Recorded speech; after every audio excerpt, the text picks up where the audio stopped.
Welcome to Crafting a Successful Narrative. This is DHPSNY's second webinar for 2019.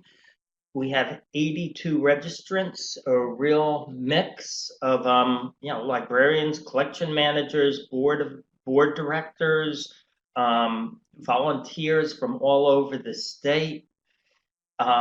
Lots of different institutions. It's all collecting institutions, but lots of different kinds of institutions with just a huge array of interests. Please feel free to use the chat box. I see people are already doing it. Feel free to use the chat box on the side to send questions as we go along.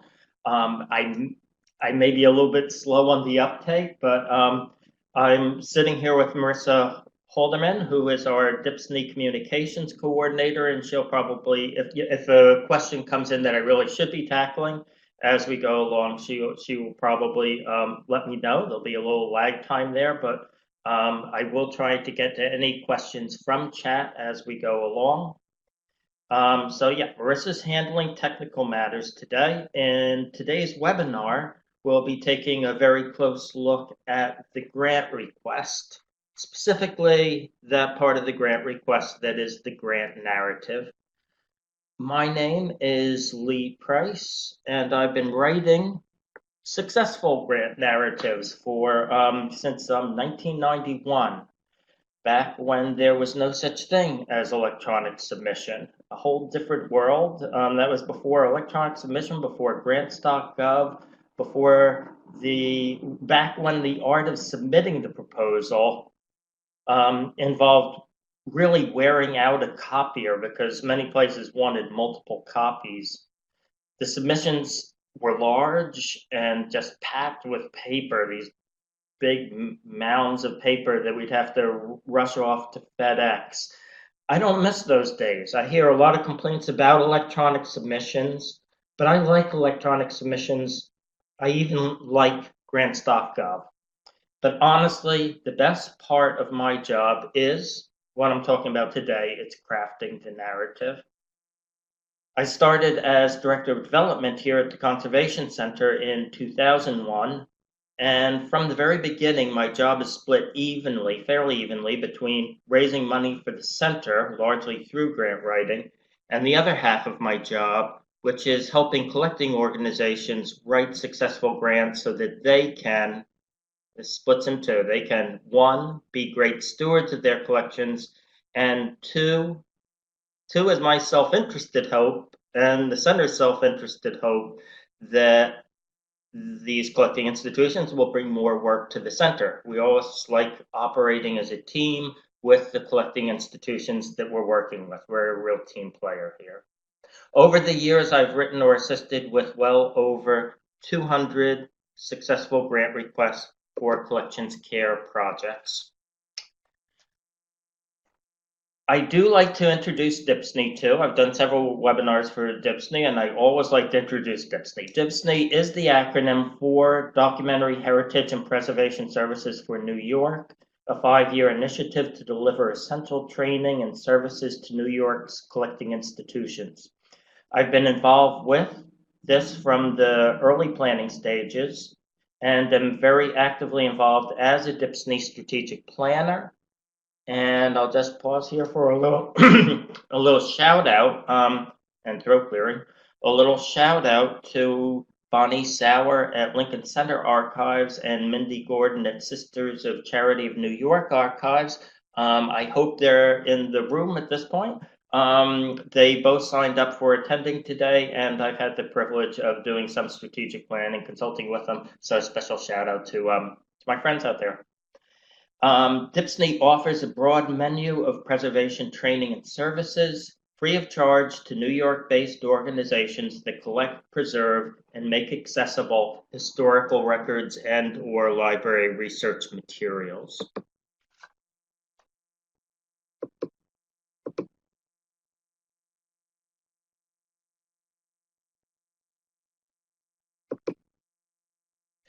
DHPSNY is a collaboration between two long-running New York programs, the New York State Archives Documentary Heritage Program and the New York State Library Conservation/Preservation Program.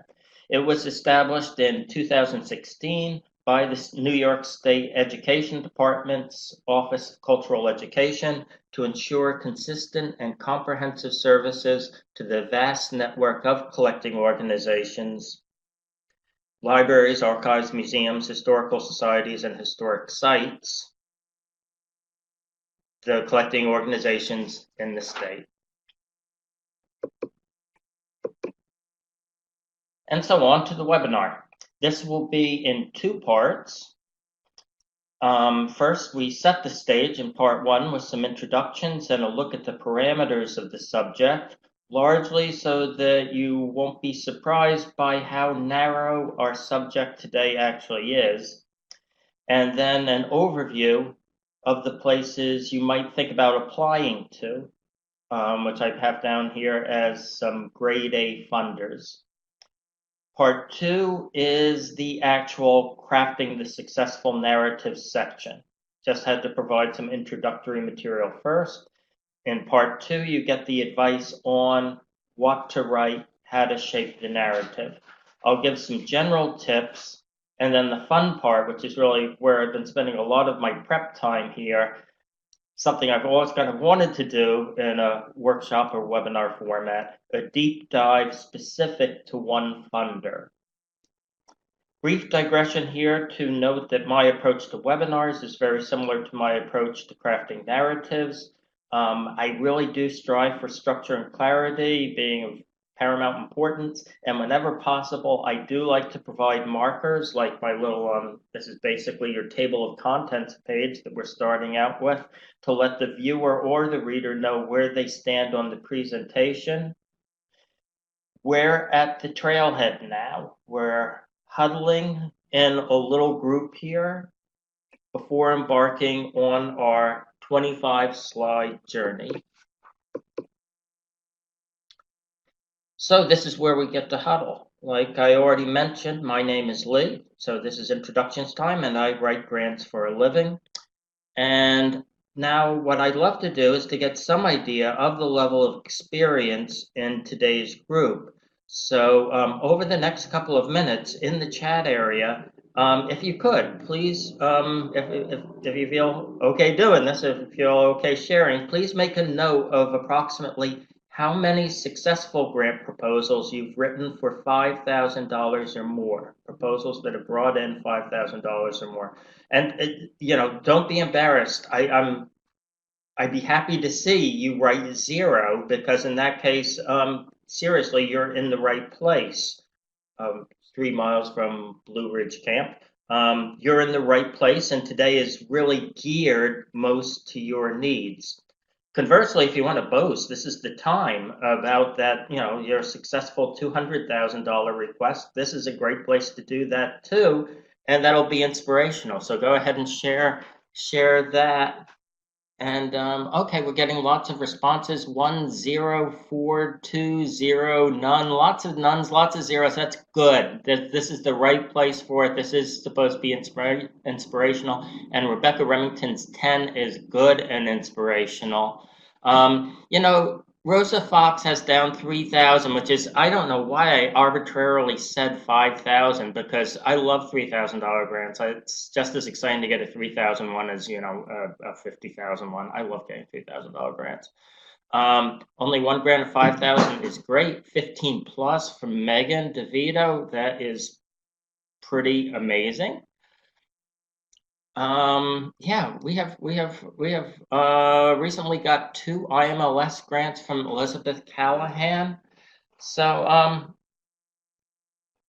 it's a real mix, which is what I thought it was when I was looking over the list of who was attending, of people who are either just starting out or, you know, very small. A lot of people involved with DHPSNY are at all volunteer historical societies, or historical societies with 1 part-time or full-time staff.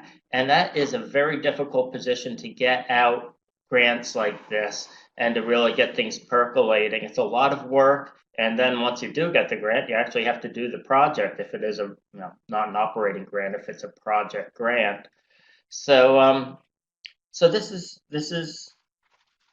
This is great material and not too much of a surprise, really. It's kind of what I expected to see. The managing expectations portion, today's topic isn't just any successful narrative. When I was, getting all these lists of how many successful grants you've written, I assumed that only a few of them, probably a pretty small proportion, were for collection stewardship requests, and that's going to be our focus today. The DHPSNY program, the focus of it is narratives for grant requests for projects that will preserve our documentary heritage, and that really narrows the field a lot, because just with collecting institutions, a lot of those grants are probably for exhibits, educational programs, operating funding, equipment. And that's not our concern, because with DHPSNY, our concern has to be collection stewardship. What are you doing to take care of your special collections? And that's a special niche for collecting institutions. A very important one, because if you're a collecting institution, you do have sort of a mandate to take the best possible care of your collections. But it's still not necessarily, and very rarely, all that you do. You have a lot of other responsibilities when you're running a collecting institution as well. And then there are further restrictions within collections care. Each funder has their particular interests. Some like preservation needs assessments, others like to fund digitizing projects. So here's a list of the most common categories within collections care.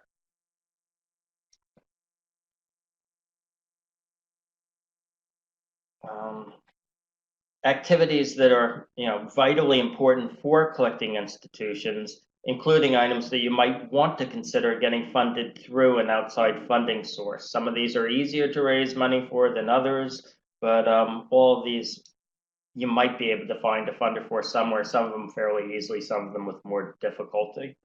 Most funders of these items are fairly sophisticated. Although they rarely mention this in their guidelines, most funders like to see a systematic approach to collections care in operation before they write a check to your organization.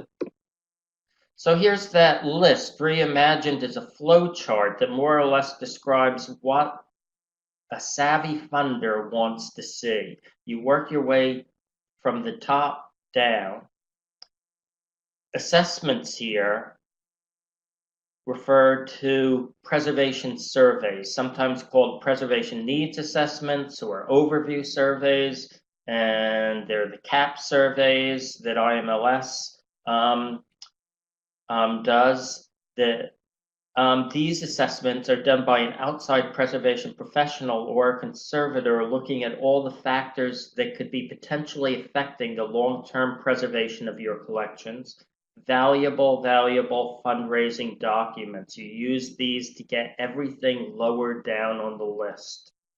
The preservation needs assessment, it can be used to raise funding for things like cataloging, arranging and describing, the development of written collections management policies. All those fall under collections management.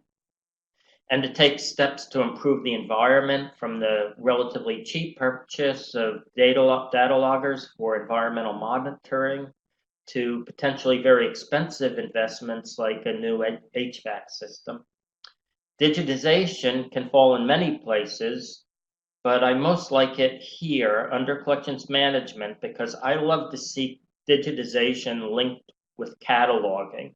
The better the items are described, the more useful the images will be to research as they are disseminated. Then with the conservation surveys conducted by professional conservators that provide you with an expert's written assessment of the condition of your collection items, that surveys under environment there. You get the conservators' condition reports, and you get recommendations, the treatment plans to better ensure their long-term preservation. And with the conservation survey in hand, you're in a good position to look for funding for conservation treatment and rehousing all the way down on the bottom of the chart. you keep in mind this is a flow chart for an ideal world. None of us really live in an ideal world, so people are always departing from the chart, and that's fine.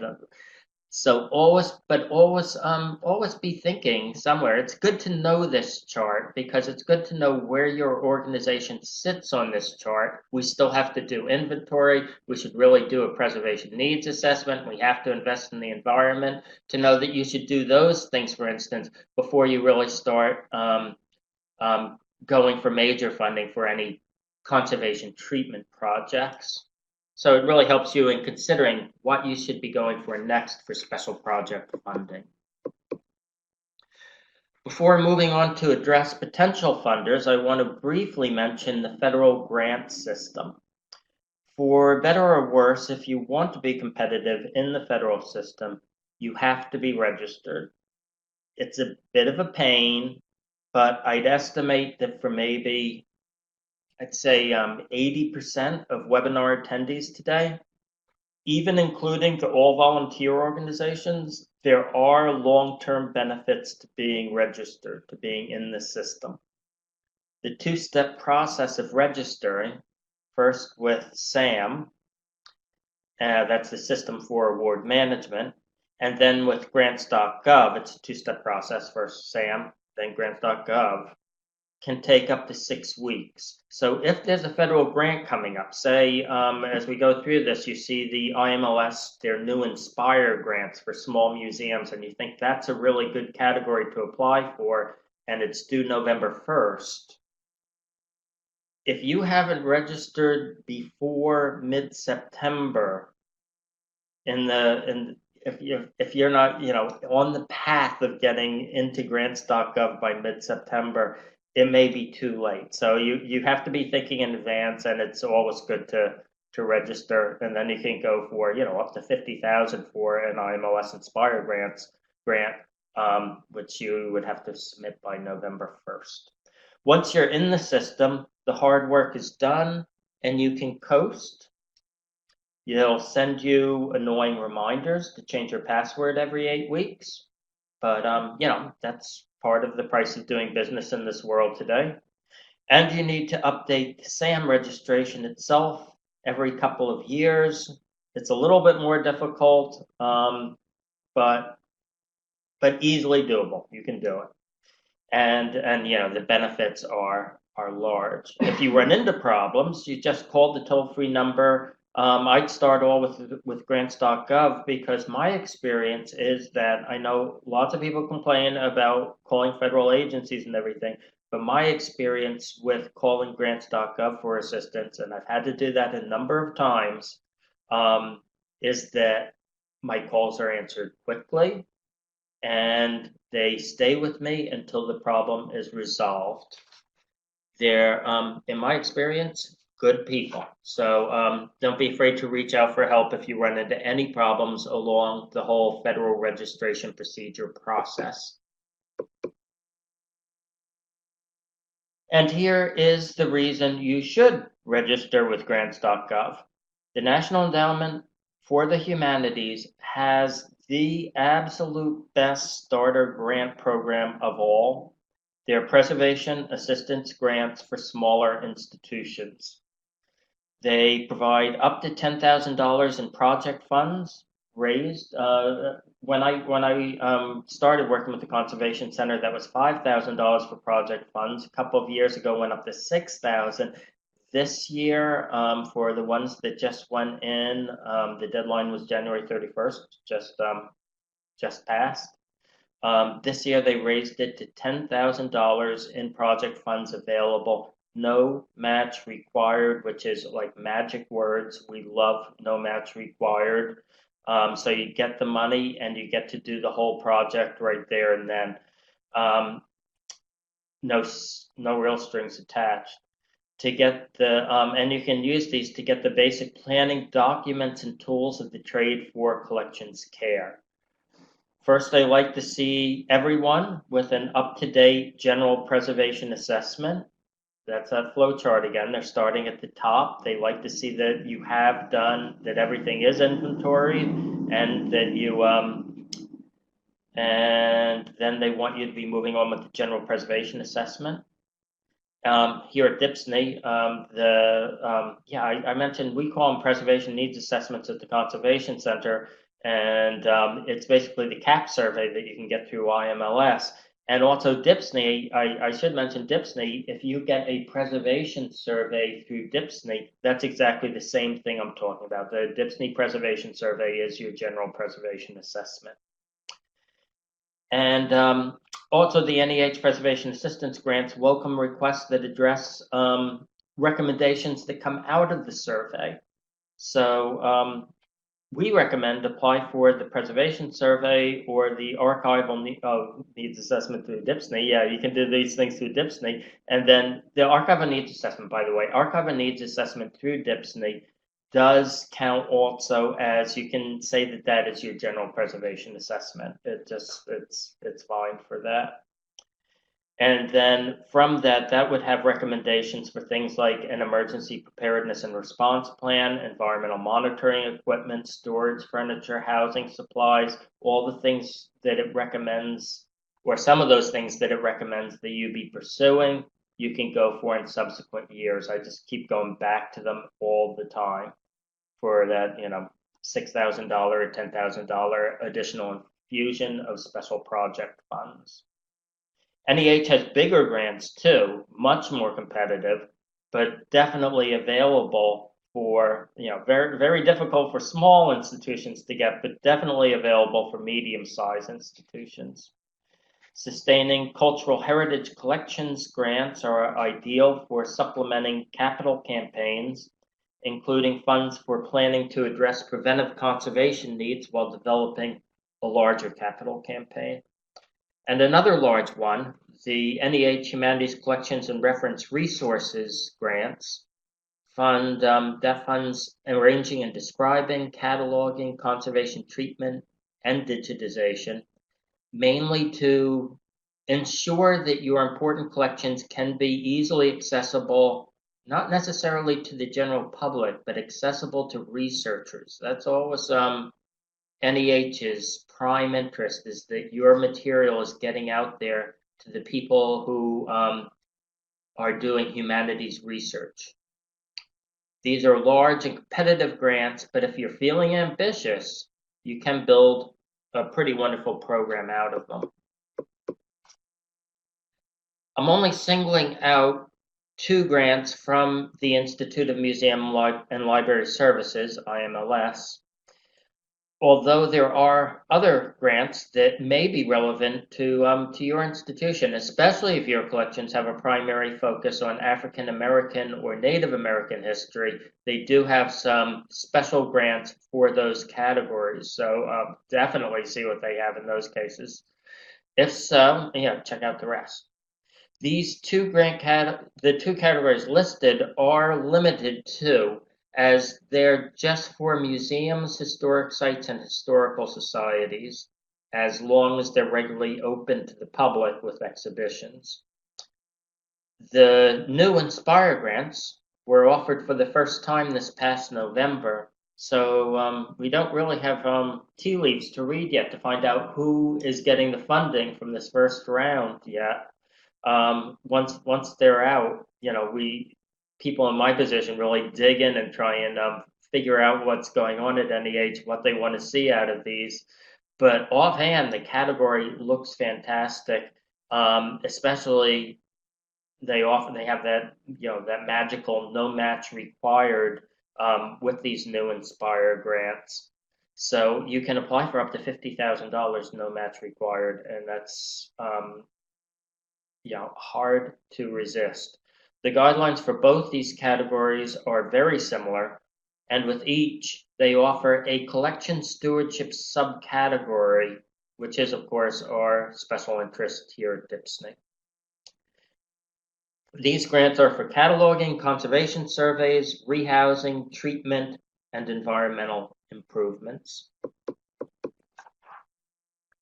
If your collection includes historic American artwork, so this is even getting narrower here. 1 minute, please.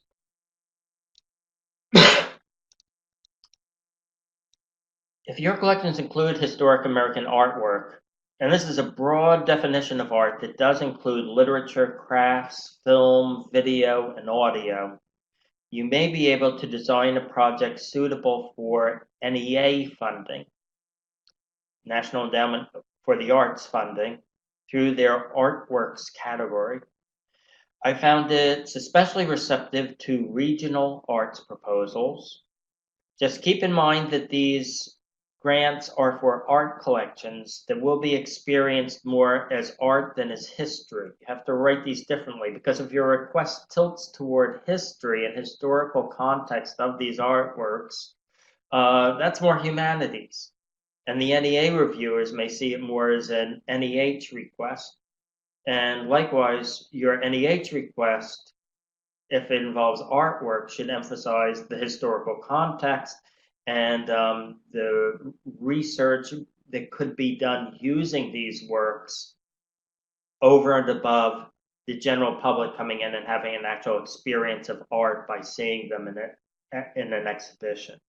That's how the categories work. Humanities and arts, they like to keep them separate, yet separate, but often there is that overlap because the same piece can have true humanity significance and also can instill a very significant art experience. That's how the categories work. The National Archives and Records Administration offers several NHPRC categories. That's National Historical Publications and Records Commission categories. That's where their grants are, each with its own deadlines and project scope. These are very competitive. You have to make a strong argument that your collection has real national significance, and you'll need a very solid plan for ensuring digital accessibility too. And New York State offers really an unusually fine variety of funding opportunities. We work in a lot of states here at the Conservation Center, so I get to see what a lot offer, and New York State probably has about the best I've seen when it comes to funding opportunities for supporting collection care projects. For starters, both the New York State Archives and the New York State Library offer important grant programs. The New York State Archives offers a local government program open only to local governments, but very useful for them, to implement archives-related and records management projects, and their documentary heritage program, probably more relevant to most of the attendees today, offers invaluable assistance for supporting arrangement and description projects with grant awards from $1,000 to $25,000. Plus grants for documentation projects for identifying historical records still in the public community. This year, the deadline was January 15th, so you just missed it, but these deadlines, these grants roll around again every year. It seems like they're coming around faster and faster. Through the New York State Discretionary Grant Program for the Conservation and Preservation of Library Research Materials, libraries, archives, and historical societies are eligible to apply for funding for general conservation surveys, improvements to environmental controls and storage for special collections, rehousing, conservation treatment, some reformatting, there's some restrictions, but some reformatting, disaster recovery, and specialized training. First deadline is early November, and some pre-registration is required, so don't wait until the last minute to see what you have to do. For many years also, the Greater Hudson Heritage Network has partnered with the New York State Council on the Arts on a great program for funding conservation treatment of paintings, works on paper, photographs, textiles, furniture, frames, sculpture, and historical, ethnographic, and decorative objects. A fantastic grant opportunity in New York State, which is pretty unique to New York State.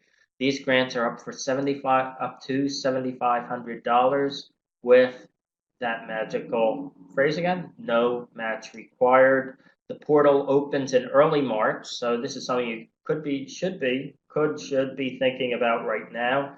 portal opens in early March, and the deadline this year is June 3rd. So we reach part 2, which is crafting the narrative, crafting the successful narrative. First, some general fast tips, and then we'll take a deep dive into the specifics of writing for one particular grant opportunity. Fast tips, starting with right here, read those guidelines carefully and closely. Pay careful attention to what they don't fund, what is not eligible, as well as what they do fund. Because you don't want your grant request just thrown out because you're asking for something they don't fund. Pay careful attention to eligibility. Make an effort to discern where their passion lies. 2, use their language. If you want a preservation needs assessment and they say they fund a preservation survey, use their language. You request the funding for a preservation survey. So always just give them back the, learn their language and then give it back to them. 3, if the foundation has a professional staff and you're not 100% certain that your project will interest them, send them an email or even just pick up the phone and call. Usually I like to send an email setting up a time for a phone call with the program officer, particularly when I'm working with a place like NEH or IMLS. And those places are fairly responsive. It varies a little bit, place and time, and certainly you're not going to get anybody when they're out on furlough. But in general, they get back to you pretty well. They're definitely in there trying, and sometimes they're great. And if you can get that phone call, that can be so helpful in figuring things out. Like I was saying before, when I was talking about the first bullet, if you have a project that is sort of on the edge of the eligibility, you're not sure if this is what they're talking about or not when they say what they do fund or what they don't fund, call them up and ask them if they would consider funding this particular project. And also, if you have questions about, if you're big enough, if you're open for enough hours, if you have enough that full-time equivalent or full-time or equivalent staff, if you're going to use the equivalent language and you just want to make sure that you're understanding this right, pick up the phone and give them a call. You don't want to waste your time writing a request that'll be rejected out of hand. But the phone call can also lead to a discussion, and this definitely has happened before because funders they're a very savvy group, and often they're coming from organizations like yours that they've been through this and they've been to other funders and they go to forums with other funders as well. So a phone discussion can often lead to we're not interested in that, but we might be interested in this other thing, or who might be interested in a project like this, and they will let you know about another funding opportunity that's actually better for you, and that you won't be wasting your time preparing a proposal with. Instead, you can write a proposal that is more assured of funding. And while you're on the phone, don't forget to invite them out to your site, because these are the type of people who you love to have on your side. 4, there are places you can be creative in grant writing, but formatting is not one of them. You follow their guidelines to the letter. If they have things listed A, B, C, D, cover, address A, address B, address C, address D, address them in that order. Follow their guidelines to the letter. And I say that here, but later on we actually start looking closely at one particular grant category. I'll be talking about some exceptions. I say follow their guidelines to the letter, but I guess there are exceptions to every general rule, and that is a general rule. Just know the guidelines and know when you're making an exception to their guidelines, and know why you're doing it. Do it intentionally. 5, urgency sells. So look for hooks like, oh, I went backwards. I have to figure out how to do this now. Yeah, I went back. Sorry about that. I told you there would be that's going to happen every time when I do a webinar. I will mess up at some point. Yeah, urgency sells. Look for hooks like anniversaries to make your project urgent. You need the funding now in order to complete the conservation treatment in time for the 50th anniversary coming in 2 years. So yeah, always be looking at those anniversaries because it's so great to take advantage of anniversaries. Do you have anniversaries of your collecting institution? You've been in business for 50 years, whatever. But you also have anniversaries for so many items. You have anniversaries for the people who wrote the items. That the person who wrote those letters was born 200 years ago. So many different anniversaries that you can use in order to create urgency and meeting anniversary dates. I use that technique all the time. 6, for a reviewer, the stories are the best part of the narrative, the part they're most likely to remember. So tell stories, ideally ones that capture why your collections are so historically important. Name drop famous people, name drop famous events, name drop any important researchers, authors, or movie producers, whoever who've used your collections. And last bullet here, your first draft goes to someone you trust, ideally someone not particularly knowledgeable about your organization, someone you trust to look it over. The big question for your friend being, as an outsider, does this make sense?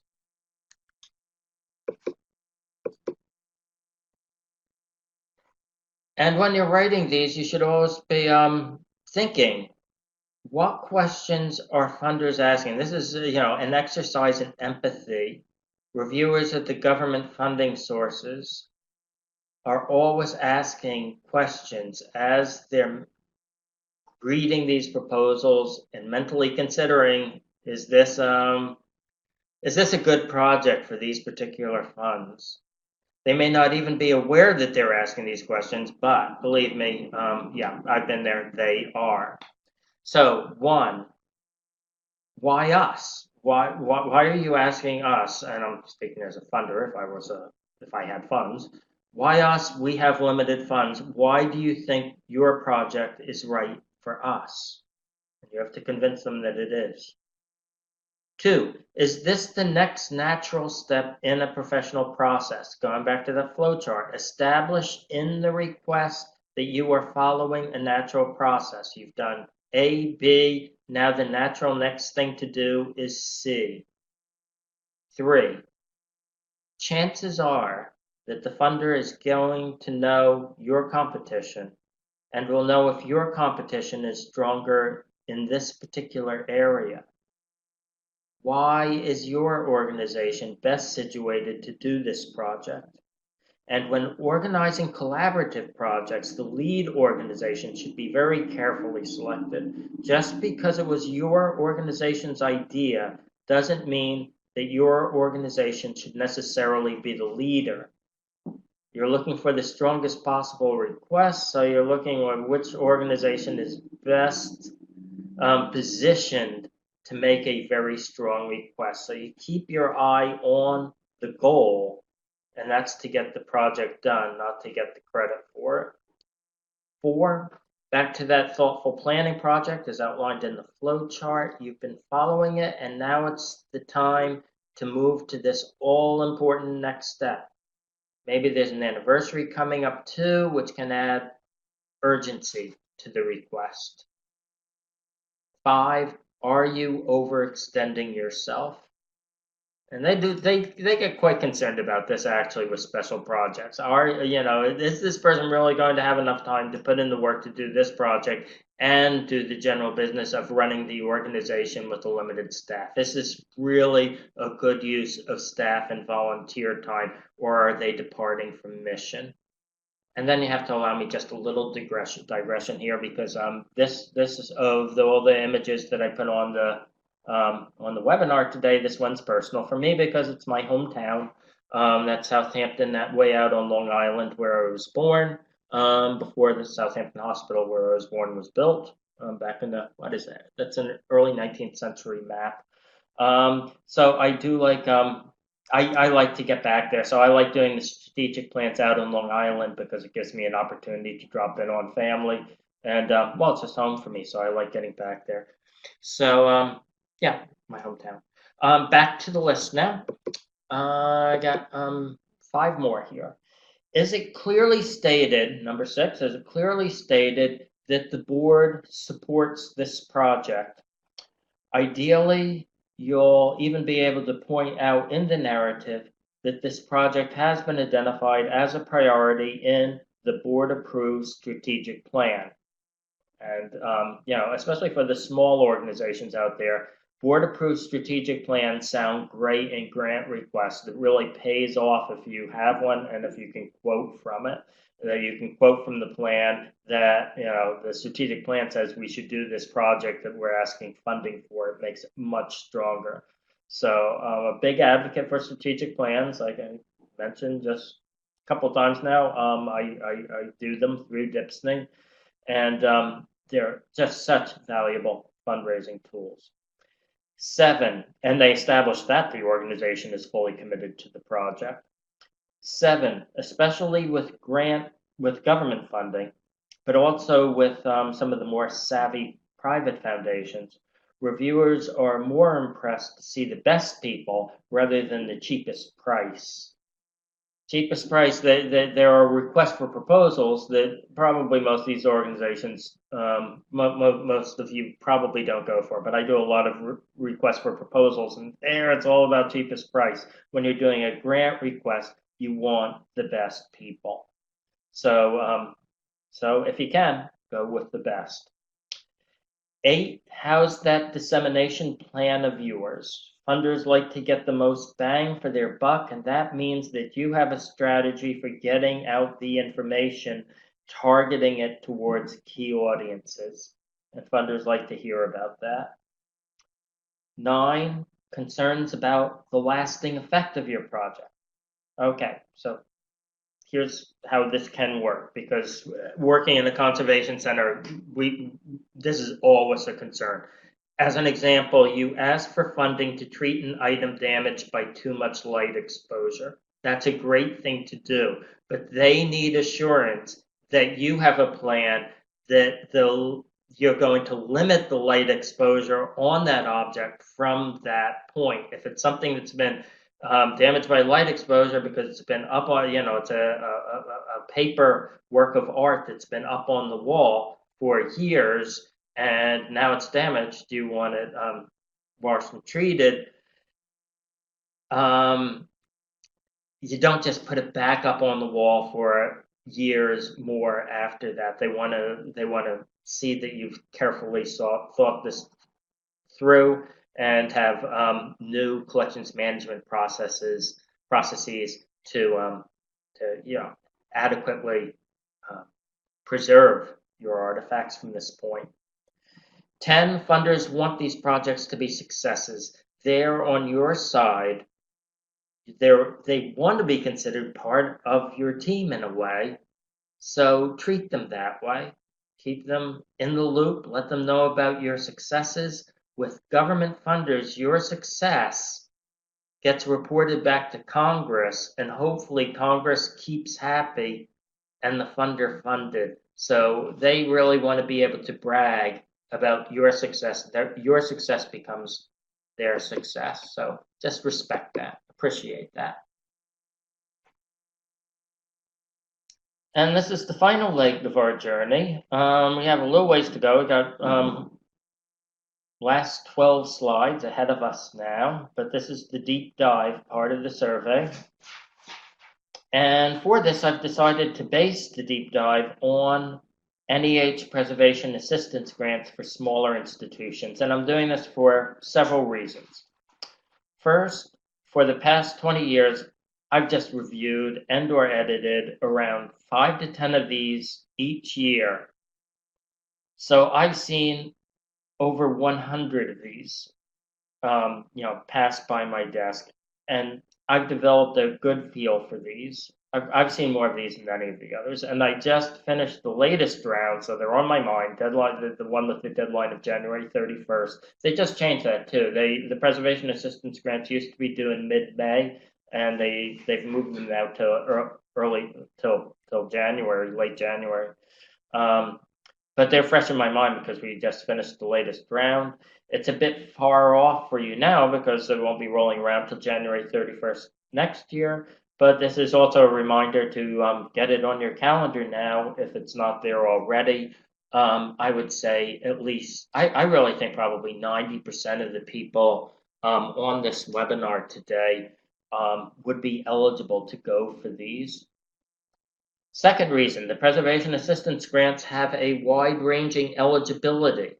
So, if we were doing IMLS, the two big categories I was talking about there were just for museums, they're not for libraries and archives. So you don't get that so much with NEH. NEH is pretty well covering all the different collecting institutions. If you're a library or archive, you're eligible. If you're a museum, you're eligible. Therefore, all collecting institutions, only important restrictions being size, not too small. They ask for one full-time staff member or equivalent, as well as some regular business hours. So if you're not up to that level yet, that's always a good goal in your strategic plan for the very small volunteer-run nonprofit institutions to work themselves up to having one full-time staff member or equivalent, as well as some regular business hours, because at that point, you become eligible for a lot more grants. And you want to be, one minute, please. And you want to be not too large. And they don't really have a definition of what that arbitrary line in the sand is between medium to large. But even if you are really large, you can apply sometimes as a library operating within a large university or museum. So they do offer you, there are opportunities for even some organizations that are technically large to apply for these anyway. Probably just about everyone on this webinar can apply for one. And third, they don't require a match. Well, that's just a wonderful thing. You get funding to do the whole project. Seriously, if you're eligible, you should go for these grants every year, I would say. And fourth and final reason, while every funding source inevitably has some eccentricity in how they want the narrative arranged, NEH preservation assistance grants are, I think, typical enough to work as an example. No, I looked through a range of these, and nobody, I would say, is, well, this is the generic grant request. It just doesn't exist. They all have their little quirks. So know in advance that this will be a deep dive into how to do this particular grant. And I want to do this because inevitably the craft is in the details. So in that case, the details are specific to this particular NEH category. And just attempt to, if you're thinking about some other grant categories, just be ready to creatively generalize, extrapolate as you prepare to write for other grants in other categories and from other places. Through your close reading of the guidelines, if you remember top tip on fast tips from 2 slides ago, you'll learn that the narrative is limited to 5 single-space pages with a font size no smaller than 11 point. I start by using a very legible font, so not Comic Sans, but something you're comfortable with, like something boring like Times New Roman or Calibri. Don't use a narrow like Helvetica narrow. You can get more text in, but believe me, it looks like you're cheating. The picture of request is typical, using 12-point Times New Roman and skipping spaces to separate paragraphs. After it's all written, if your narrative is stuck at 5.5 pages and you know it can't go over 5, but everything you've written is too precious to cut, then at that point, then you can get a little more creative here. Take the spaces out and indent the paragraphs instead. That may do it right there. And also, you write it in 12 point and see if it does it, because I like 12 point because it is more legible. But if you can go down, you can do 11.5. You can do 11.5. You just have to enter it on the in the font area. Or if necessary, go down to 11 point and cram all that writing you've done into the 5 pages. For this particular visual example, and I'll be drawing on it again as we go along, I'm using a request from the Antiochian Heritage Museum and Library located out near Pittsburgh. That I did a lot of work with them on this request and was very happy with the end result. They got funded, but I thought it was also a beautiful request. But furthermore, NEH has made this particular request available as one of their model requests on their Preservation Assistance Grant page. So I like it because it has the NEH stamp of approval too. I'm not the only one who considers it a model request. NEH does too. You can look at it there. There are a number of all the NEH grant categories, and I think IMLS does this too, does offer model grant requests. And I have to say they're extremely helpful to look over and see if you can find one for the exact same type project or something close to the project that you're considering, and then cribble off from the structure what they decided to include. You can also try and figure out what they decided to leave out. You can get a lot of pointers from close study of successful grant requests. For these grants, NEH has 8 questions, and they're labeled A through H in the guidelines. I start by writing all 8 questions in the NEH order on the paper. You don't change the order, you don't change the wording. And this holds true for nearly all grants that if they're asking questions like this, don't change the order, don't change the wording. Number 1 priority is to answer the questions that they've been kind enough to share. I'll tell you in advance that these particular NEH grants, I'm sorry, Marissa is here trying to get my attention that I do have questions. So, how do you determine who is the best person? This is probably going back to the I'm answering some questions from the chat over here right now, and this is from Carlo Lesh on how do you determine who is the best person. When we get, it depends on who you're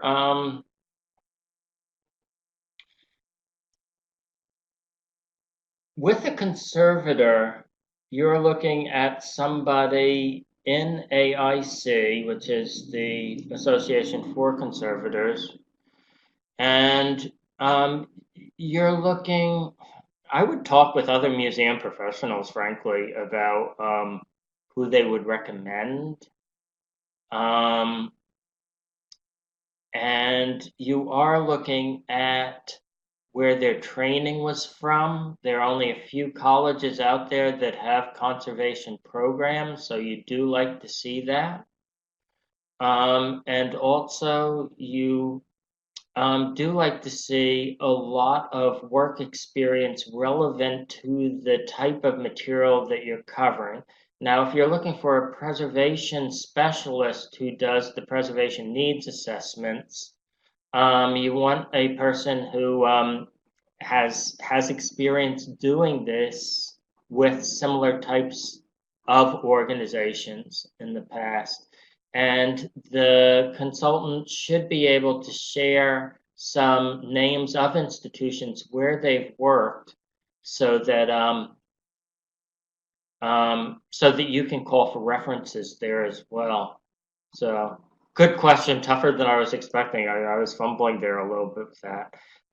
Let me see if we have other questions there. Kathleen Delaney, most online submissions predetermined sans serif. Yeah, they're doing that more often as we're going along. With the grants.gov is frequently a real mix though of stuff that's where you're entering stuff and they determine the font and you're limited to a certain number of characters as opposed to where you actually have to upload the narrative. With preservation assistance grants, you do still have to upload the narrative. So it's a real mix nowadays between the two and counting the characters all the time. And I'm never exactly sure when they say that you have 5,000 characters to put in the space if they're how they're counting a number of things like the spaces and like that. So I'm always checking on the bottom of the screen for the character counts and going with the highest one, assuming that because once you enter it on their predetermined little square there, if you've written too much, it just cuts you off, and the rest, you write it in Word, and then you copy it and you drop it in to their program, and you make absolutely sure that the whole thing is in there, or else you have to go back and edit it to get it down so that you're not cutting off the last few sentences of what you've written. Rebecca Remington says grants seem to be increasing competitiveness in recent years. A lot more changes, a lot more details and particulars have to be done, a bit more statistics to figure. Yeah, absolutely.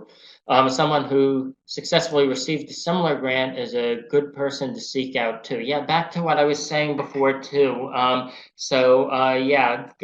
Finding out basically the peer network is the best way of finding out who you're working with well. And another thing I'll say too with the consultant, and I think I mentioned this a little bit later in the material I'm presenting here, that particularly with the preservation needs assessments, the consultant you're working with has to provide a letter of commitment and resume, and they really should be ready to look over your grant too.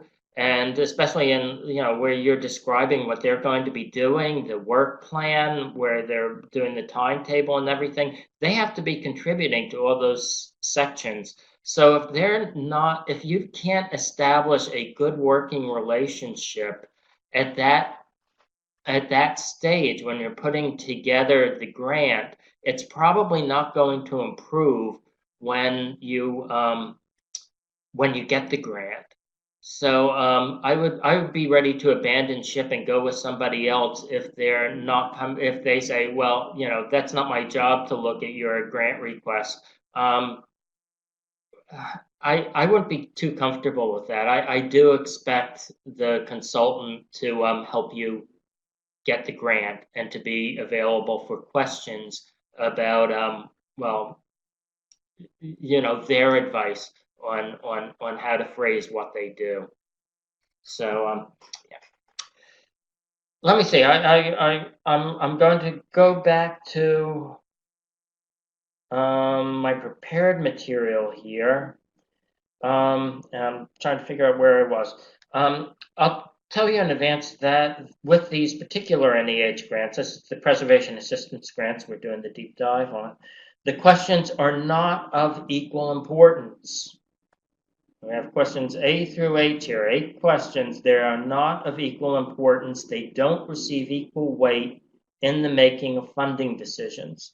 NEH is all about the humanities and the accessibility of humanities material to academics and authors who are doing credible humanities research. Therefore, questions B and C are of tremendous importance to NEH and the NEH reviewers. I recommend taking at least 2 pages out of the 5 to address these questions. And if you need to do 3 pages out of 5 just on B and C, it's like, great, go for it. Cut elsewhere. These are the important questions. After that, question A is nearly as important, but doesn't require as much space. The rest of the questions, D through H, they're of much, much less importance, frankly. So you can answer them very concisely. If you've taken up 3 pages on B and C and half a page on A, 1.5 pages for D through H may very well be acceptable. These grants fund general preservation assessments, disaster preparedness and response plans, consultations, purchase of storage furniture and/or preservation supplies, environmental monitoring equipment, or preservation-related education and training. Ideally, you're picking one item from the list. If you don't have a general preservation assessment or a disaster plan, going back to that flow chart, you start with one of them, the preservation assessment or the disaster plan. If you do have the preservation assessment, then you can consider the others. You can mix and match these categories to a very limited extent, but usually that doesn't make that strong a proposal. I like a pretty focused proposal usually. And I just think it's a much stronger proposal if it looks like a coherent single project and not like you're mixing apples and oranges. Question A is frankly a little deceptive. It doesn't ask for the information. This is where I depart from the guidelines here on this one. It doesn't ask for the information that I am convinced NEH actually wants to see in this section. They ask for the specific activity or activities that the grant would support and the goals of the proposed project. This is typical of lots of opening questions in many narrative guidelines I've seen where they're not really asking the right question to start. And I've spent the past 30 years or so successfully ignoring these directions and doing it my way. And I'm recommending my way in this case. They're requesting, in my opinion, bad journalism form. And what you should give them is classic good journalism form, because good journalism form is based on the way that people actually think.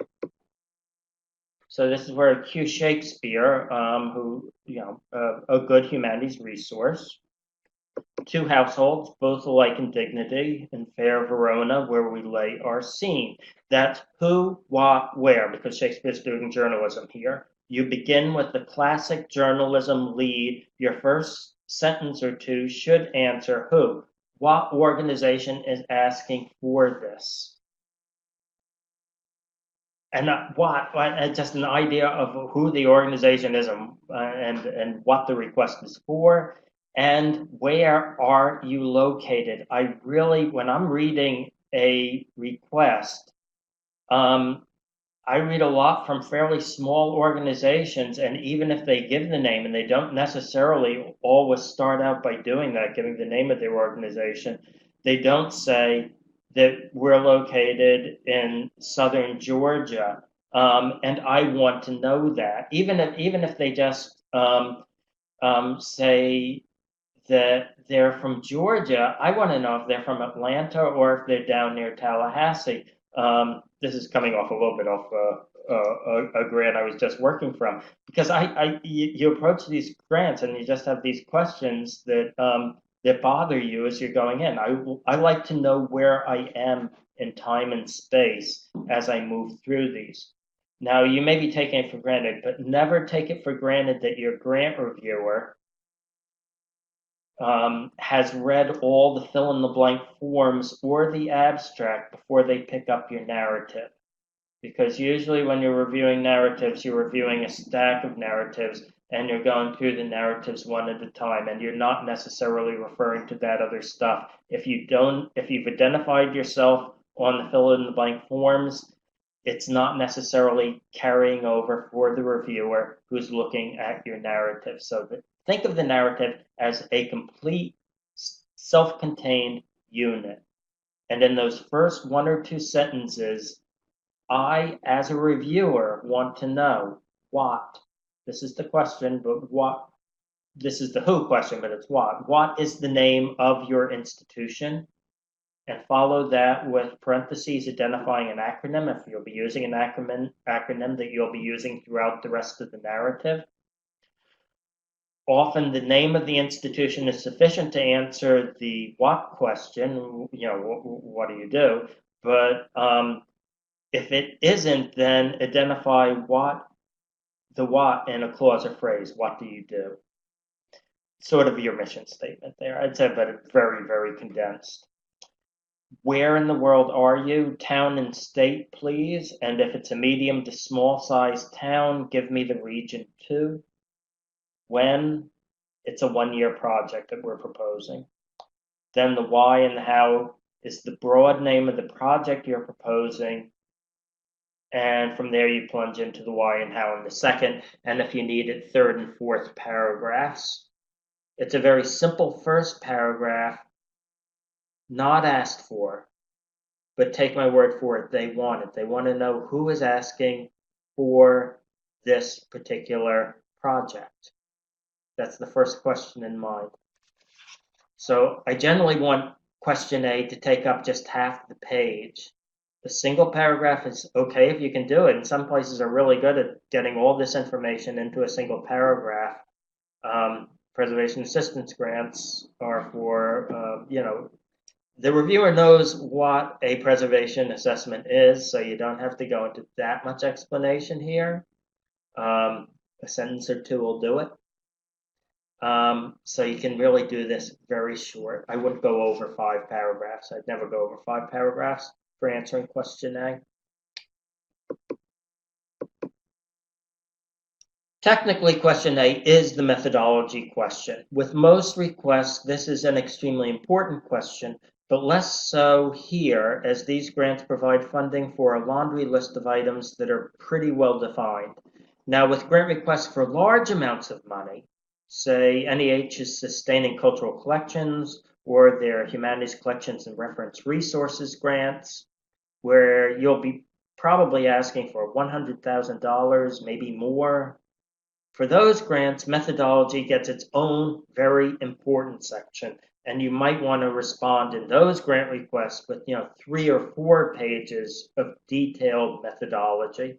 This category isn't like that. You're selecting your project from their laundry list, and you use their language to identify the item that you choose. Just as an example, here at the Conservation Center, I've mentioned this several times, but I want to make, I'm going over it one more time. Here at the Conservation Center, we call them preservation needs assessments. DHPSNY calls them preservation surveys. They're equivalent to the IMLS CAP surveys. That's collection assessment for preservation surveys. So they have all these titles. They used to be called overview surveys or preservation overview surveys. But the first bulleted item in this laundry list is general preservation assessment. So that's what you ask for, a general preservation assessment. You don't use the Conservation Center term, you don't use the DHPSNY term, you don't use the IMLS term, not when you're responding to NEH. And in NEH request, you use the NEH term. General preservation assessments don't need much in the way of a needs statement. If you've never had one before, it's important for you to get your first. If your current one is more than 10 years old, or if the collection has moved, or if the storage environment has changed in some way, or the exhibition environment has changed in some way, then that could be your need. More detail than that isn't needed here. Requests for storage furniture, preservation supplies, environmental monitoring equipment, or education and training, the later bullets in this series, ideally will emerge from your general preservation assessment. And then when you request those things, you directly quote the assessment, saying, our assessor said you should do this. Now, if the assessment is a little vague about the specific thing that you really want to be applying for, contact the assessor and ask them for a written statement that this item is a priority at this time for the institution. Because quoting the assessor, even if it isn't from an email or from a letter that they send you, quoting the assessor, even if it isn't a quote pulled from the assessment, well, it isn't quite as good, but it's okay. It's still saying an outsider, professional outsider, has looked at our collection, and this is what they're recommending. Question B. One of the two most important questions in this. You get a better feeling for the question by reading the guidelines closely rather than just the question itself. Buried in the guidelines is this. The description should then proceed to discuss in detail the content of these materials and their significance to the humanities. You can bold that and underline it. This section is on humanities significance. And that's of key importance to NEH. Or in other words, what are the content and size is really asking, what is the humanities significance of your collection, which should really translate as, please share your love of your collections with us. This is the section where you get to do that. With NEH and most other federal or state grants as well, your reviewers are going to be people in the humanities, people similar to yourselves. They love history. It's their weak spot. So somewhere in your narrative, you have to take the initiative to seduce them. And with preservation assistance grants, question B is that opportunity. That's where they open the door a crack so you can go in and steal their heart. Section B should be the heart of your narrative. It's where you get to strut your stuff about why your collections are special. And it's the most fun part of it to write as well. And you should always look for that opportunity to show off in any other grant request. Besides the preservation assistance grants, you have to figure out how to get that those paragraphs about how your collection is special into any grant request that you're doing. Even if it means stretching their guidelines a little bit, giving them a little bit more maybe than they're asking for. You need to share your love of the place, and this is just where it naturally fits into this. You need to find a place to make your collection shine, and this is that place in this grant category. They even ask for stories. This is close reading the guidelines again. Second bulleted item under section B in the guidelines, not the boring first bullet. No, it's the second one. The second bullet here highlights specific examples of important items in the collections. That's your open invitation to share stories about your collection items. Remember that your reviewers are bleary-eyed from looking at a lot of these narratives. If you want yours to stand out, tell stories. From the tips before, tell stories. That's what they'll remember. Tell your best story like you're telling it to a tour group. You keep it short, you keep it punchy. You can set it off by indenting it or putting it in italics, showing that, this is special. This is where we're telling an important story that we have in our collection that's making us unique. It's probably the best way to demonstrate pride in your collection, and that kind of enthusiasm is contagious, so you share it in your narrative. Also, you can share quotes, and this is a really good thing to do. I do this all the time. Also, share quotes from humanities professionals that show respect and enthusiasm for your collection. So in your day-to-day work out there, as you field research inquiries and like that, always be on the lookout for the people who can provide those quotes.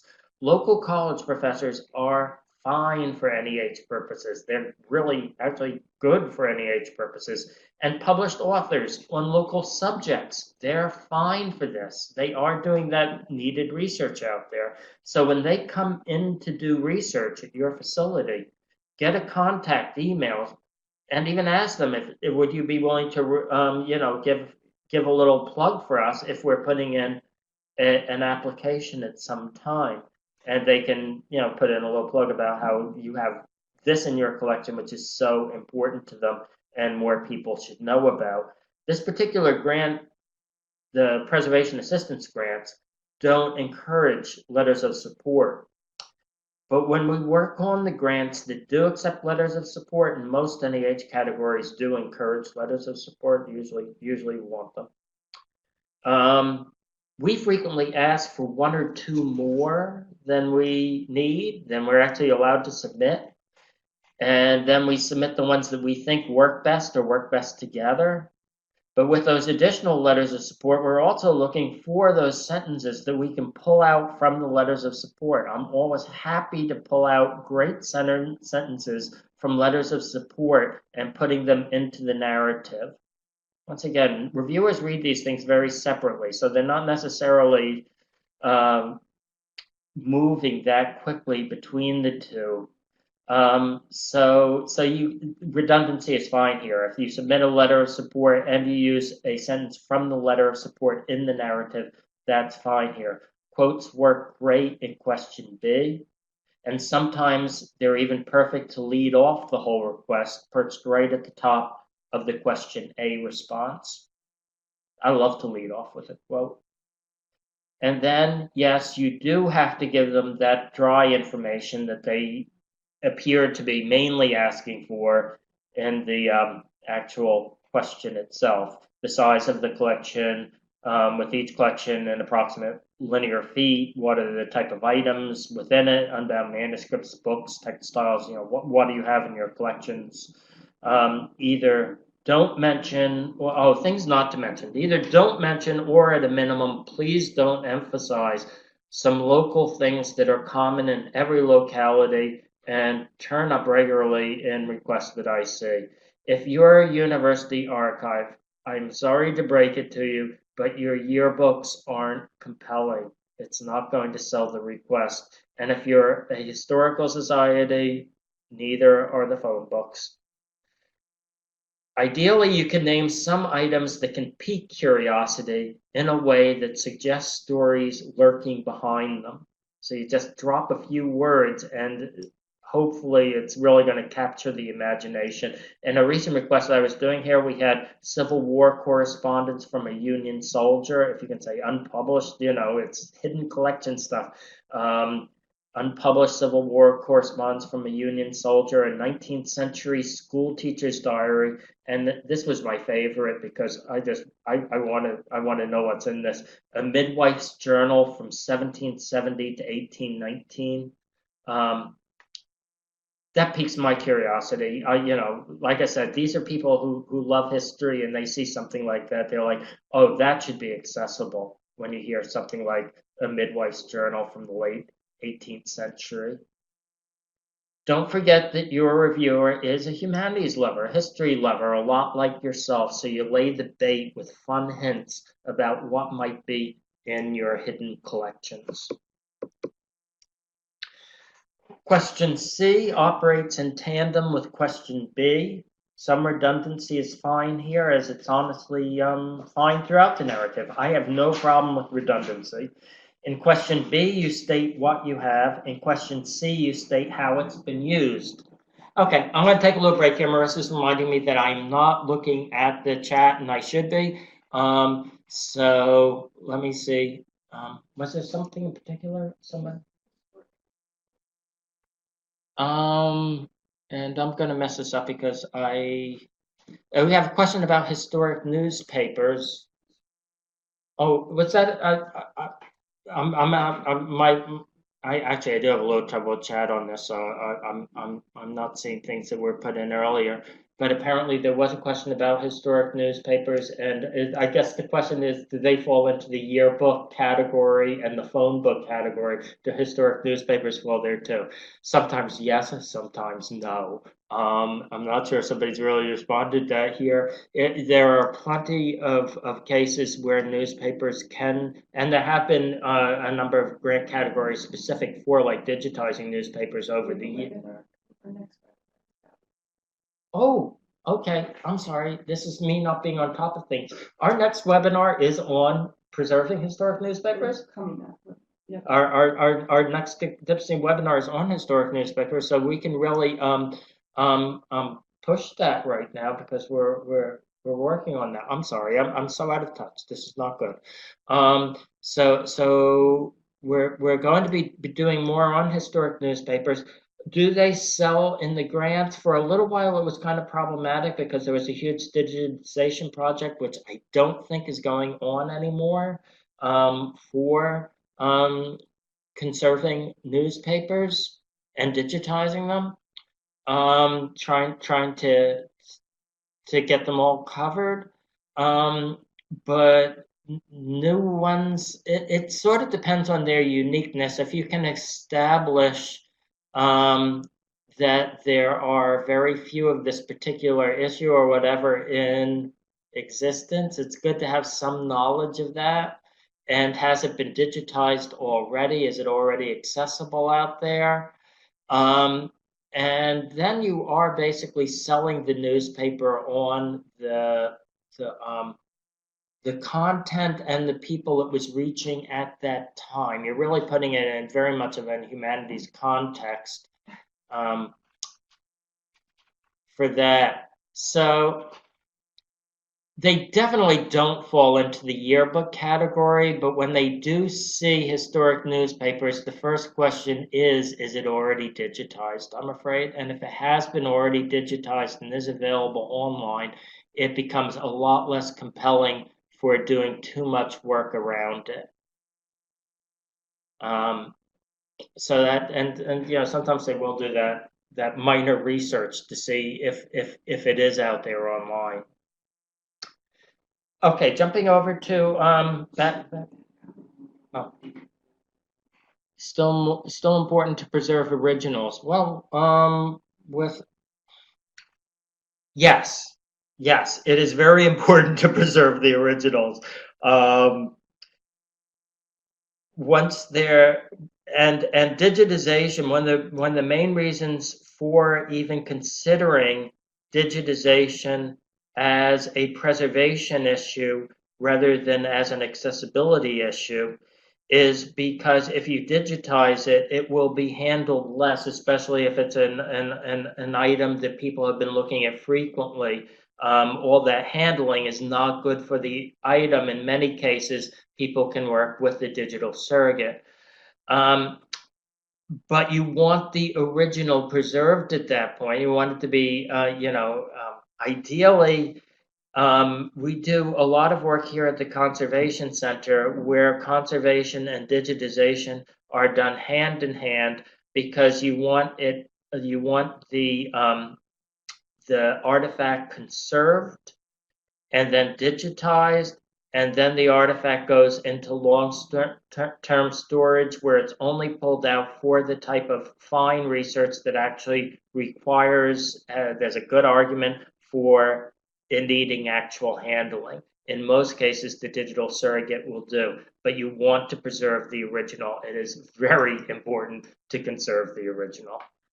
Humanities collections and reference resources, the NEH category that I've mentioned a number of times is one of my favorite categories because it's primarily about accessibility to researchers. So it's mainly about digitizing artifacts, but they also are so good about providing money for the conservation treatment. So you can put together this whole project through NEH Humanities collections and reference resources where you're doing treatment and digitization in tandem. I will say we've run into some problems with the CLIR, the Council on Library and Information Resources, hidden collections projects, because they do not allow their funding to cover any treatment. And we've done some digitization on some collections where that were funded through CLIR that really should not have been handled and digitized without being treated first. So it's a kind of it's a, you know, CLIR is a great category. I'm glad they're doing some wonderful projects, but I wish they included some treatment in there too, because it's the ideal time to take care of the treatment when you're doing the digitization. Okay, getting back to question C here in the fine art of name dropping. In question C, you state how your collections have been used in the past. NEH's interests are, and this is just me watching NEH over the years. This is what I've decided. Their primary interest, number one, is academic use of the collections for humanities articles in journals or books. Their second priority is non-academic use of the collections for research for publications in more popular books, movies, TV, things like that, but it's still that people coming in to do actual research there. 3 would be university or college students' use of the collections. 4, general public visitation, seeing things in exhibition. And I'd say tied with that would be the genealogical research. And last of all, I'm afraid, is the school group visitation. So with NEH, and NEH is different than, say, IMLS with this. IMLS, they really do like a lot of general public visitation. They like the school group visitation. But with NEH, the big numbers don't count very much. Those big numbers are down in items 4 and 5, what I just said, the general public visitation and the school group visitation. A few good journal publications using your collections beats 20,000 visitation, at least for NEH purposes. So that's what you want to do here. You want to quote, you want to say, these people visited our collection, where you can pull out some names of people who have been published, ideally for articles that you can reference right there. And as for the non-academic, probably the best I've worked with, I once worked with an institution that could say our collection was used for Ken Burns' research team for the acclaimed 1990 PBS miniseries, The Civil War. So yeah, that's, you know, a gift from heaven. You have something like that, you use it. A case in point from a grant I just worked on. I'm entirely changing subject and names with this. Just for fun, but I don't want to be, you know, actually mentioning the grant itself. But I ran across a sentence like this. Dr. Edwin H. Colbert used our Biddle collection to write a biography of Edward Drinker Cope, which is really great. What you want to do there is that section C material, you need to prepare me for it in advance in section B. You have to say we have a Biddle collection that includes correspondence from Edward Drinker Cope. And in this case, there was no mention of a Biddle collection in B, so I had to say, get a mention in there. You know, you mention it in B and say we have that collection, and then you say in C, so-and-so came in here to use it to write a biography of this person. Biddle collection, 120 linear feet, and then you add a little color to it. What do I have here? Dr. Edwin H. Colbert, Professor Emeritus of Vertebrate Paleontology at Columbia University, used our Biddle collection to write a biography of Edward Drinker Cope, the 19th century fossil hunter whose notorious Bone Wars exploits led to the amassing of core dinosaur collections at the American Museum of Natural History. Because if you've got dinosaurs, you want them.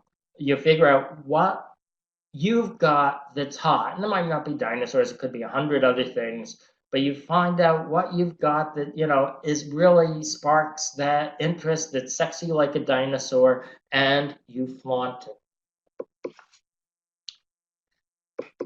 And now we get into the rest. We are getting close to the end here now. We still have 5 questions to go, but our chances for getting the grant are probably pretty settled once you've completed A, B, and C. By the time a reviewer has read A, B, and C, the reviewer pretty much knows whether or not this is getting a thumbs up or a thumbs down. You nail them, and you have a very good chance of being funded. This is coasting from this point out. Question D is easy. Nature and mission. You give them your mission statement in quotes, and if possible, indicate the year when the board approved this mission statement.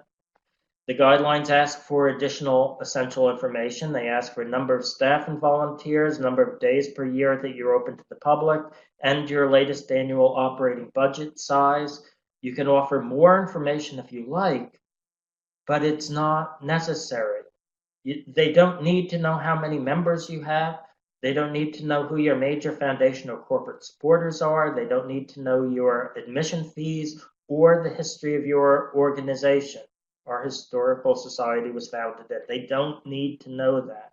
These things probably wouldn't either help you or hurt you, but they do take up space, and you only have 5 pages, so you want to use your space as profitably as possible. Question E is my favorite, especially when you get to answer it with one word. Because if you're requesting a general preservation assessment because you've never received one, the answer, so here we go. Has your institution ever had a preservation or conservation assessment or consultation? No. That's it. No, just no. Or if you feel like that's not polite enough, you can go, no, we have never received a general preservation assessment. If you're asking for a general preservation assessment, that is the correct answer right there. That's all you have to do. If you have received one and are basing your request on its recommendations, then, as instructed by the guideline, give the date of the assessment, the name of the assessor, and any other past reports or consultations that might be relevant. Don't take up much space with this, so just a few lines. And if you're asking for a new general preservation assessment, you have to make that case again for why you need a new one, that it's out of date, that you've changed the storage situation or the exhibition situation has changed in some important way, that it's an entirely new staff. For some reason, you have new collections management policies. There's got to be a really compelling reason, if it's under 10 years, why you'd be going back for a general preservation assessment at this time. This would be a little redundant with your opening to question A, because I do think this material should be addressed right in the very beginning in that methodology section, but that's okay. Again, don't sweat the redundancy. And the last 3 questions. Question? There's a question. Okay. Are there cutoffs for the number of full-time staff and hours of operation? I assume that's a question about the size of the organization, if large or small, where their line in the sand is, and I have never seen it. They seem to be intentionally vague about this. I kind of assumed that only the very largest museums and universities are in a situation where they're not eligible. I do think this is a question from Paul Banks. Paul, how many full-time staff do you have?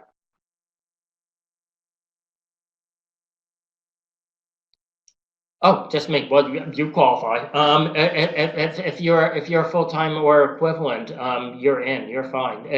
I was looking at it from a too big question size, too small. As long as you feel very justified in saying that you are full time equivalent, even if you're being paid part time or if you're volunteering. If you've got full time equivalent, you've got it. Where it becomes sticky is the question of, well, we've got 2 volunteers each working regular part-time hours. do two part-time equal a full-time equivalent? And in that case, I think the answer is yes, but I generally say it's also a good time to call NEH or IMLS and ask them that question, because you don't want to waste your time on the request. Usually, I think they'd say, yeah, sure, go ahead and do it. We like small organizations, and we want to help you grow. So usually they would say that's fine, I think. So looking at the last three here, question F sounds more important than it is. You've really already made a case for getting the grant, and this is just an opportunity to strengthen it a little, probably with a detail or two that you hinted at earlier, and you might go into a little more depth on it here. I like using the phrase natural next step in approaching this question. You're putting this request into a little historical context within your organization. You refer back to that collection stewardship flowchart that I shared earlier, and then write about how you got to the point where you're making this request now. We were founded 5 years ago. We've accessed our collections. We've inventoried and cataloged them. We've opened to the public. We've hired our first full-time director last year. We just completed a board-approved 5-year strategic plan, and now the natural next step is to receive our first general preservation assessment. And that's the case. That's the whole case right there. Then say how you plan on using your new assessment, and definitely mention that you plan to share the assessment with the board of directors for formal approval. It's always nice to add that. It's a little different if you're asking for something like environmental monitoring equipment. In that case, you're quoting from your most recent general preservation assessment with a statement about the need for the equipment, and then following it with a brief description of the rooms where the collection is stored, how you handle HVAC, and your concerns about temperature and humidity. Question G, ask any outside consultants to share a paragraph or to provide you with a paragraph or two on their expertise, which you can insert right here. The consultants also need to prepare a letter of commitment for you, with the letter including a clear statement of the service they're providing and the total cost. And that has to match your budget too.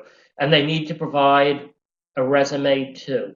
Good consultants will work with you on this. They will happily comply with your request to help out and work within your time frame. If they complain, I mentioned this earlier, if they complain, seriously, find another consultant. They should be helping you with this.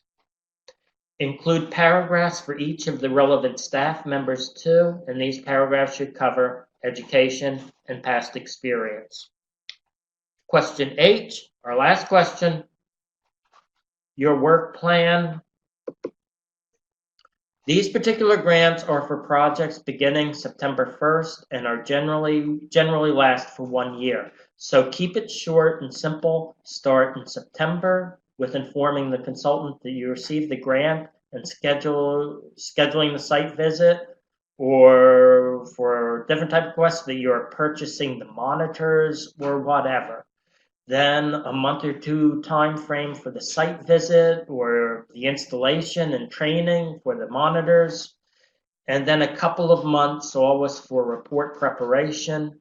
And you can finish it up with submit final report on project success. Ask someone or a couple of someones to look over your narrative, your draft narrative. Your consultant should be okay with looking at it if you're comfortable with that. Or a coworker or a friend, or maybe a friend at another nonprofit. Use their suggestions if they sound like good ones, or if their suggestions aren't particularly helpful, then just thank them profusely, hang up the phone, and have no guilt about ignoring everything they said. So it's time to submit. And if you have trouble with the grants.gov system, call them. They're helpful. They don't have long waiting times. You fill out the online form, upload your narrative and attachments, hit submit, and pop the champagne bottle because you're done. A well-crafted request for funding. I think you'll get the grant. So that was an hour and 40 minutes. That's the longest webinar I've done. I hope everybody was okay with that. And if this is a great time for questions, because now instead of looking at my prepared material, I can actually look at the chat box without Marissa having to wave and slip a paper in front of me. So, and any questions? I think I'm doing a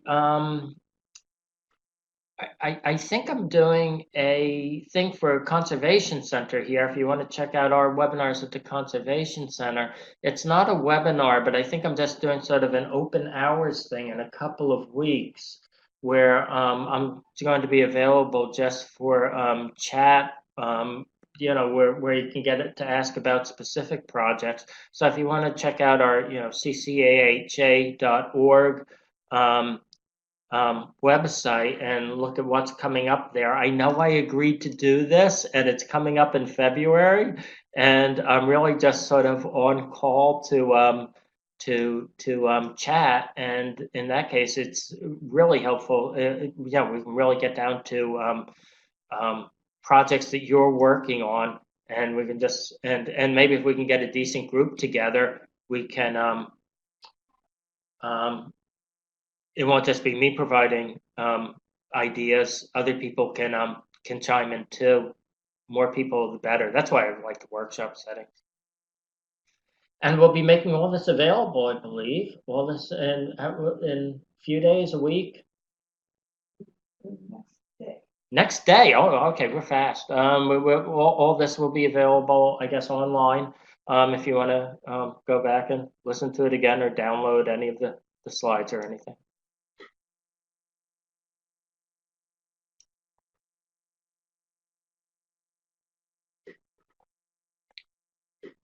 Doesn't look like we're getting questions now. Like I said, I think we will have an opportunity for questions in just a couple of weeks if you want to look into that.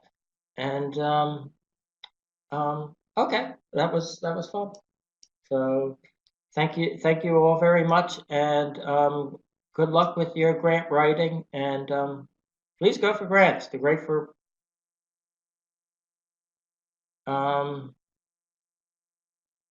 Will this be available? Yes, it will be as of tomorrow. It's going to be. It'll be available online. CCAHA. Okay, that's Conservation Center for Art and Historic Artifacts. So you're missing the A before the H. CCAHA website, ccaha.org. Yes, that's it. Linda Quackenbush. Thank you very, very much. So you can take a look on it there. Okay, well, thanks everybody again for showing up and being in the room.